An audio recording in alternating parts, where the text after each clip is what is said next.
udah selesai makan, mau jalan lagi nih.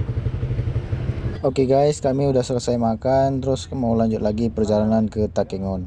Ini kami belum sampai di simpang KKA. Nanti sebelum kalian sampai di simpang 4 KKA, itu ada penunjuk arah.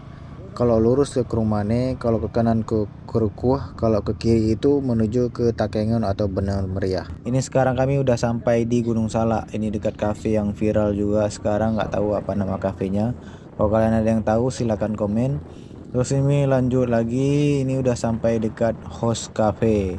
Ini jumpa anak motor ceper nih. Ini mereka lagi liburan juga kayaknya. Sekarang di Gunung Salak ini lagi rame nih karena musim liburan, banyak orang berlibur ke Gunung Salak, ke kafe-kafe, terus juga ke Takengon, Bener Meriah. Ini kalian bisa lihat sendiri padat. Itu di cafe juga padat. Kalau kalian ingat itu beberapa tahun yang lalu Gunung Salak itu viral karena